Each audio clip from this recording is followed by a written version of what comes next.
बच्चों, welcome back in ईपॉ academy. Our next topic is gas in liquid solution.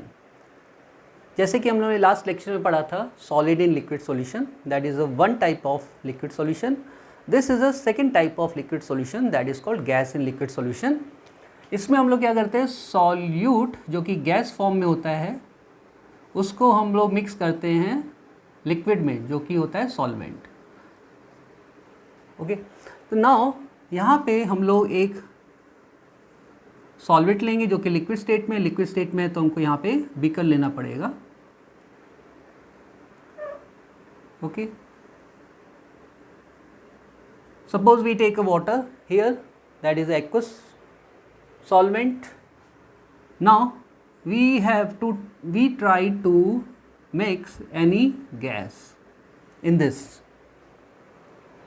तो gas, यहाँ पे गैस है, तो gas means it depend upon pressure as well as temperature.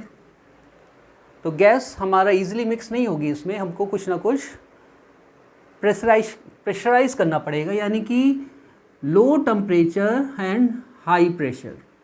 तो गैस को हम लोग आइडियल गैस मान के चलेंगे यहाँ पे, तो लो टेम्परेचर और हाई प्रेशर पे ही इसको, यानी कि जो भी ऑब्जर्वेशन हम आइडियली करके लेके चलते हैं, तो यहाँ पे गैस को मिक्स करना है। सपोज हमने मिक्स किया, ठीक है, मिक्स करेंगे with some pressure and temperature.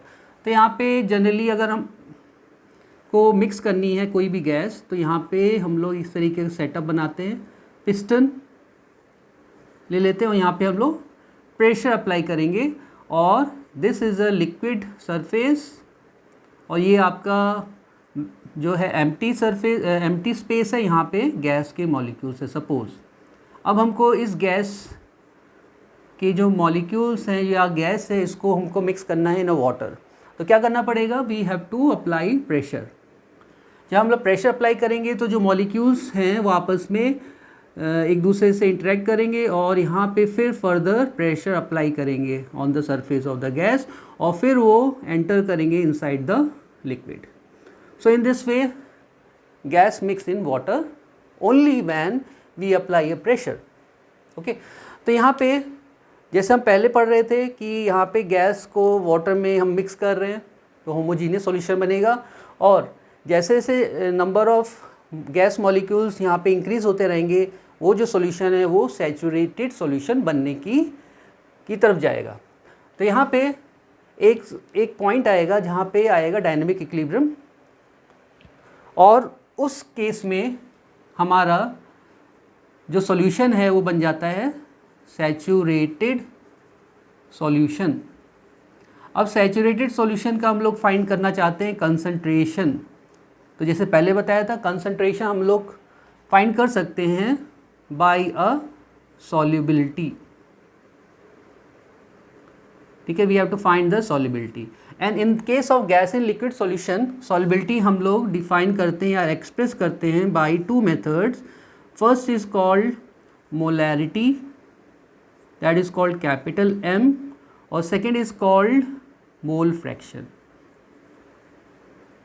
ठीक है, तो ये दो मेथड है सॉल्युबिलिटी फाइंड करने के इन gas in liquid solution. Mole fraction को स्मॉल x से रिप्रेजेंट करते हैं। अब मोलैरिटी और मोल फ्रैक्शन में कौन बेटर है, mole fraction is much better. क्यों? क्योंकि मोल फ्रैक्शन में हम लोग वॉल्यूम पे डिपेंड नहीं होते हैं, लेकिन मोलैरिटी में हम लोग वॉल्यूम पे डिपेंड होते हैं, तो mole fraction is a better. Now अब बात आती है कि गैस लिक्विड में कैसे मिक्स हो जाती है, कैसे डिज़ोल्व हो जाती है। ठीक है, वो उसके नेचर पे डिपेंड करता है, गैस के नेचर पे डिपेंड करता है। बहुत सी गैसेज हैं हाईली डिज़ोल्व होती हैं और बहुत सी गैस है वो डिज़ोल्व नहीं हो पाती हैं, यानी कि solubility of the gas in liquid depend upon a factors. Okay, तो next we talk about the factor affecting the solubility of gas in solid. तो सबसे पहला जो पॉइंट हो जाएगा वो हो जाएगा simply the nature of gas and, यानी कि the nature of solute and solvent. तो यहाँ पे अगर गैस यानी कि सॉल्यूट और सॉल्वेंट का केमिकल बिहेवियर सिमिलर होगा तो वो डिज़ोल्व हो जाएगा, अगर केमिकल बिहेवियर सिमिलर नहीं होगा तो डिज़ोल्व नहीं होगा। फॉर एग्जांपल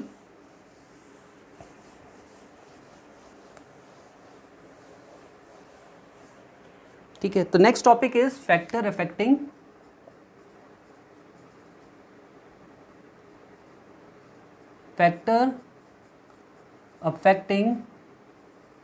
solubility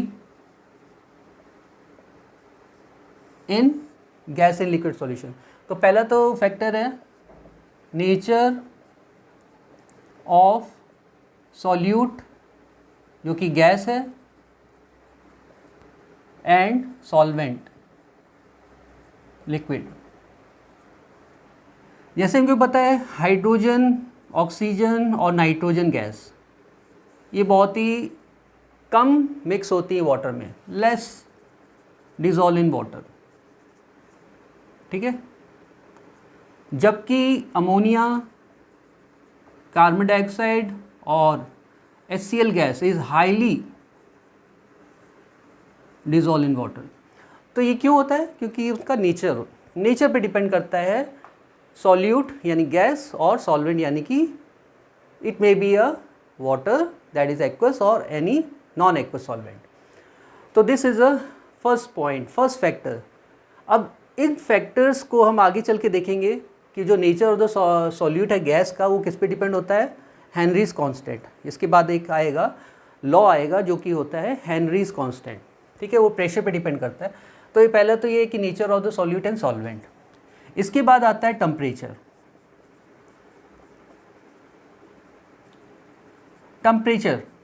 अब यहाँ पे जब भी हम गैस को किसी लिक्विड में डिसॉल्व करेंगे तो जो रिएक्शन होगा वो होगा एक्सोथर्मिक रिएक्शन। तो यहाँ पे सिर्फ एक ही रिएक्शन होता है, एक्सोथर्मिक रिएक्शन। एक्सोथर्मिक रिएक्शन में क्या होता है, जो एंथैल्पी ऑफ सॉल्यूशन है वो लेस देन 0 होगा, नेगेटिव वैल्यू होगी इसकी। और जैसे हम लोगों ने पहले बात की थी तो ये आपका हो जाएगा solute plus solvent, we get solution. और एक्सोथर्मिक के केस में energy is release, heat is release, तो उसको हम प्रोडक्ट की तरफ दिखाएंगे हीट। नाउ जब हम टेम्परेचर इंक्रीज करेंगे तो क्या होगा, लीच-एटले प्रिंसिपल के अकॉर्डिंग यहाँ पे हीट इंक्रीज होगा और रिएक्शन हमारा बैकवर्ड डायरेक्शन में जाएगा, यानी कि जो सॉल्युबिलिटी है वो डिक्रीज करेगी। तो ये हमारा पॉइंट नोट हो जाएगा कि इन एक्सोथर्मिक रिएक्शन किस केस में, liquid gas in liquid solution के केस में only exothermic reaction takes place and in this when we increase the temperature solubility decrease. इसको आप सिंपली समझ सकते हैं जैसे कि कोल्ड ड्रिंक्स होती है, ठीक है, इन अ समर अगर वो हॉट होगी, लिक्विड अगर हॉट होगा तो गैस मिक्स नहीं होती, उसमें गैस एंटर नहीं कर सकती। वही अगर आप उसको कोल्ड कर देते हो, फ्रिज में रख देते हो, तो आप देखते हो जैसे आप उसको यूज़ करेंगे तो बबल्स क्रिएट हो जाते हैं, यानी कि उसके अंदर गैस डिज़ोल्व हो जाती है, यानी कि लो टेम्परेचर पे डिज़ोल्व होती है। हाई टेम्परेचर सॉल्युबिलिटी डिक्रीज होती है। तो this is a temperature dependent. Next जो है, जो कि बहुत ही इंपॉर्टेंट फैक्टर है, वो है प्रेशर। क्योंकि गैस की बात कर रहे हैं तो गैस में प्रेशर और टेम्परेचर दोनों ही डिपेंड करते हैं। तो टेम्परेचर तो हमने डिपेंडेंट दिखाई दिया है, temperature increase solubility decrease, temperature decrease solubility increase. Third point is pressure. जैसे थोड़ी देर पहले हम लोगों ने बात की थी कि किसी भी गैस को हमको किस में डिसॉल्व करना है, वाटर में, ठीक है, तो हमको क्या करना पड़ेगा, प्रेशर अप्लाई करना पड़ेगा। तो यहाँ पे हम लोग प्रेशर अप्लाई करते हैं, ठीक है। गैस सपोज इसके एंटर कर गया है, यहाँ पे गैस है, दिस इज़ अ लिक्विड, और यहाँ पे हम लोग प्रेशर अप्लाई कर रहे हैं। जब प्रेशर अप्लाई कर रहे हैं, this is a close one, close chamber, equilibrium reaction की तरह ही है, क्लोज चैम्बर है। तो यहाँ पे ये मॉलिक्यूल्स सरफेस लेवल पे कुछ प्रेशर अप्लाई करेंगे। जो मॉलिक्यूल, गैस के जो मॉलिक्यूल्स हैं वो प्रेशर अप्लाई करेंगे on the surface of the water, ठीक है। तो उस प्रेशर को बोलते हैं पार्शियल प्रेशर। पार्शियल का मतलब है स्मॉल प्रेशर, तो उसको हम लोग स्मॉल पी से ही रिप्रेजेंट करते हैं, स्मॉल प्रेशर स्मॉल पी। तो यहाँ पे कुछ प्रेशर अप्लाई होगा जो कि पार्शियल प्रेशर है। कौन अप्लाई कर रहा है, गैस के मॉलिक्यूल्स। वो जितना ज़्यादा प्रेशर अप्लाई करेंगे उतना ही गैस की मॉलिक्यूल्स लिक्विड में एंटर करेंगे, यानी डिसॉल्व करेंगे। तो ये प्रेशर पे वर्क किसने किया था? हेनरीज ने किया था। तो हेनरी ने ये बोला, ठीक है, पहले ये बोला सबसे पहले, उसके बाद इसने मॉडिफाई करना पड़ा डाल्टन की वजह से। तो पहले इसकी जो डेफिनेशन हो जाएगी हेनरीज की, ठीक है, तो यहाँ लिख देते हैं प्रेशर।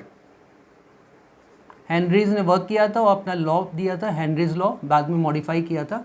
तो ये बोल रहा था अब देखिए गैस है, गैस टेम्परेचर प्रेशर दोनों पे डिपेंड कर रहा है। अब हम लोग वर्क किस पे कर रहे हैं? प्रेशर पे। तो हमको टेम्परेचर को कांस्टेंट रखना पड़ेगा। तो यहाँ पे लिखना पड़ेगा at constant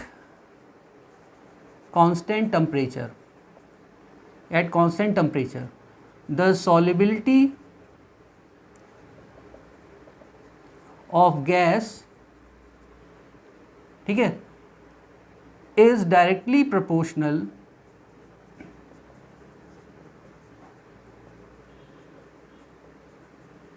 to the partial pressure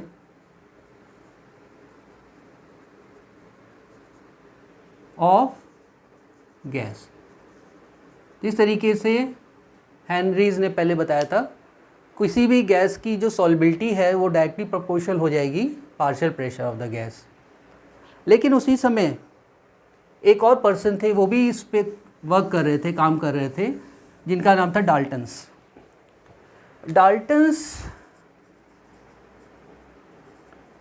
ठीक है, डाल्टन्स का बहुत ही ज़्यादा काम है केमिस्ट्री में।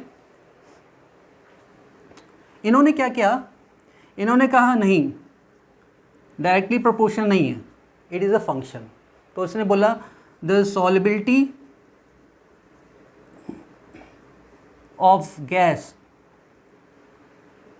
अब गैस की जो सॉल्युबिलिटी है, ठीक है, is a function of, solubility of the gas is a function of, ठीक है, पार्शियल प्रेशर ऑफ गैस। और उसने ये बताया जो सॉल्युबिलिटी है उसको हम लोग एक्सप्रेस करते हैं, जो बेटर मेथड है, मोल फ्रैक्शन। यानी कि मोल फ्रैक्शन यानी कि स्मॉल एक्स। तो डाल्टन्स ने कहा कि मोल fraction of the gas is a function of partial pressure of the gas. अभी यहाँ पे हम लोगों ने डिफाइन नहीं किया है, यहाँ पे दो फेज़ होते हैं, एक होता है लिक्विड फेज़ और दूसरा होता है वेपर फेज़। तो वो भी इंक्लूड कर दिया था। जब हेनरीज ने देखा डाल्टन भी आ गए हैं, उन्होंने बोला कि ये डायरेक्टली नहीं है, ये फंक्शन है और जो हमारा जो सॉल्युबिलिटी है वो मोल फ्रैक्शन से ही रिप्रेजेंट कर सकते हैं, it is a better way. तब जाके हेनरीज ने मॉडिफाई करना पड़ा अपना लॉ। तो जो आजकल हम लोग पढ़ते हैं हेनरीज लॉ, तभी हेनरीज लॉ जो मॉडिफाइड है तो वो हो जाएगा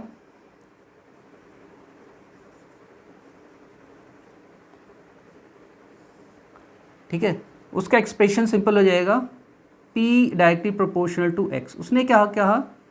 eight constant temperature the partial pressure, लिख देता हूँ मैं, at constant temperature partial pressure of gas. अब प्रेशर कहाँ अप्लाई हो रहा है, किस फेज में? ये है गैसियस फेज। ओके, तो partial pressure of the gas in vapour phase,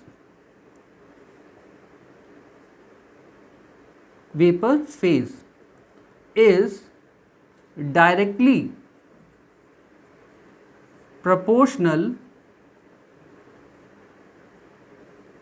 to what? Mole fraction.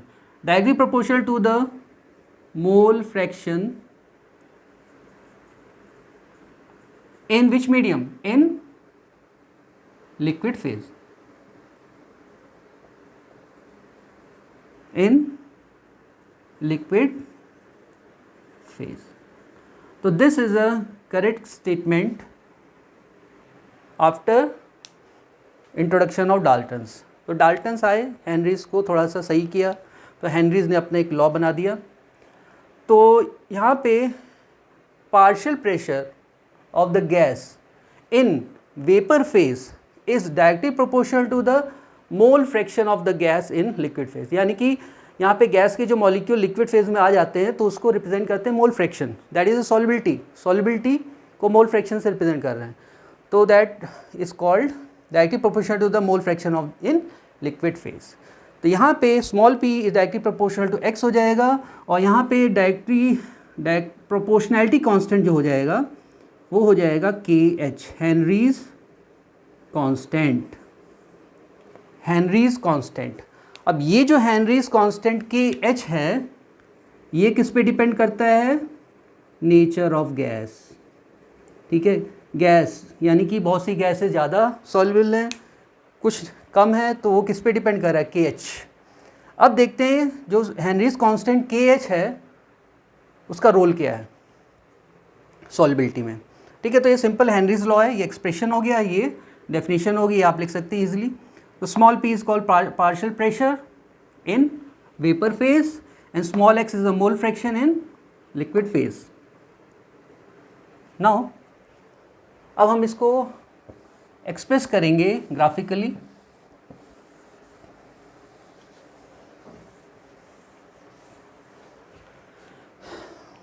अब देखिए हेनरीज लॉ क्या कहता है, P is equals to KH into X. तो यहाँ पे हेनरीज कांस्टेंट हो जाएगा P अपॉन x, ठीक है। तो जो हेनरीज कांस्टेंट है KH वो क्या रिप्रेजेंट करता है, ग्राफिकली अगर बात करें तो ये स्लोप रिप्रेजेंट करता है, स्लोप होता है perpendicular upon base.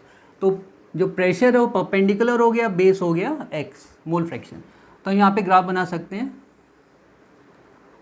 Perpendicular upon base that is slope, perpendicular means P partial pressure और बेस मीन्स मोल फ्रैक्शन। तो this is a Px graph, और यहाँ पे स्लोप, तो स्लोप रिप्रेजेंट करेंगे इस तरीके से, स्लोप इक्वल्स टू KH। तो this is a representation of, graphical representation of Henry's expression. Now अगर हम KH, अब देखिए बहुत सी gases are highly dissolve in water and many gas are not, तो डिपेंड करता है नेचर ऑफ द गैस। तो यानी कि बहुत सी गैस जिनकी सॉल्युबिलिटी ज़्यादा है तो उनका KH वैल्यू क्या होगा, यहाँ पे देखिए this is a mole fraction of what, mole fraction in liquid phase, यानी कि जो डिजॉल्व हो चुका है। तो यानी कि अगर सॉल्युबिलिटी ज़्यादा है तो मोल फ्रैक्शन भी ज़्यादा होंगे, और जब मोल फ्रैक्शन ज़्यादा होगा तो हेनरीज कांस्टेंट क्या होगा, कम होगा, सिंपल वे। तो यहाँ पे वो गैसेस जिनका KH वैल्यू कम होता है, ठीक है, हेनरीज कांस्टेंट कम होता है, उनकी सॉल्युबिलिटी बहुत ज़्यादा होती है, क्योंकि मोल फ्रैक्शन भी ज़्यादा होगा, मोल fraction of the gas in liquid phase. इसी तरीके से वो गैस जिनका KH वैल्यू हेनरीज कांस्टेंट ज़्यादा होगा उनकी सॉल्युबिलिटी कम होगी, क्योंकि mole fraction in liquid phase कम है। तो इस तरीके से वो नेचर ऑफ द गैस पे डिपेंड करता है हेनरीज कांस्टेंट। अब ये क्या है, हम एक एट कांस्टेंट टेम्परेचर पे ले रहे हैं, और ठीक है, अगर अब हम अगर टेम्परेचर की बात करें, जैसे कि हमने पहले बताया था, टेम्परेचर हम पहले पढ़ चुके हैं। टेम्परेचर का इफेक्ट होता है, ये इस टाइप के जो सॉल्यूशंस होते हैं उसमें एक्सोथर्मिक रिएक्शन ही होता है, और एक्सोथर्मिक में क्या होता है, जब टेम्परेचर हम बढ़ाते हैं तो सॉल्युबिलिटी डिक्रीज ही करती है। सॉल्युबिलिटी डिक्रीज का मतलब है मोल fraction in liquid phase decreases. तो इस तरीके से आप समझ सकते हो easily Henry's law, Henry's law. Okay, now Henry's law का लिमिटेशंस है, ये हर जगह अप्लाई नहीं कर सकते, क्योंकि यहाँ पे हम लोग गैस की बात कर रहे हैं, और जितना भी हम लोग ऑब्जर्वेशन करते हैं आइडियली करते हैं, तो यहाँ पे जो लिमिटेशन है हेनरीज कांस्टेंट की वो ये है कि Henrys constant is applicable only for ideal gases.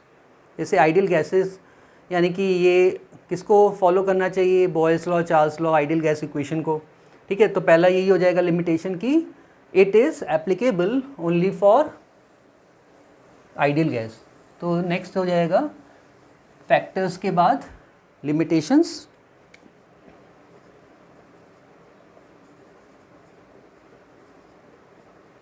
पहला applicable only for ideal gas. दूसरा क्या होगा, नो कंपाउंड फॉर्मेशन, ठीक है। अब देखिए गैस को लिक्विड में आप डिसॉल्व करना चाह रहे हैं, मिक्स करना चाह रहे हैं, हो सकता है गैस वाटर के साथ क्या बना ले, कोई कंपाउंड बना ले, तो ऐसा नहीं होना चाहिए, ठीक है। तो कोई भी कंपाउंड का फॉर्मेशन नहीं होना चाहिए, यानी कि देयर मस्ट नो एसोसिएशन और ऑल्सो डिसोशिएशन। डिसोशिएशन भी नहीं होना चाहिए, ब्रेक डाउन भी नहीं होना चाहिए, ना तो एसोसिएशन होना चाहिए, ठीक है। जैसे कि हमको पता है ammonia, ammonia is a highly soluble in water. अगर हम अमोनिया लेते हैं गैस और इसको हम लोग वाटर में मिला देते हैं तो क्या होता है, अमोनियम हाइड्रोक्साइड नहीं बन जाता है, NH4OH। तो ये हो गया एसोसिएशन, तो इस तरीके से नहीं होना चाहिए, या डिसोसिएशन, NaOH ब्रेक हो जाए Na+OH-, तो इस तरीके से नहीं होना चाहिए। This is the limitation of Henry's law.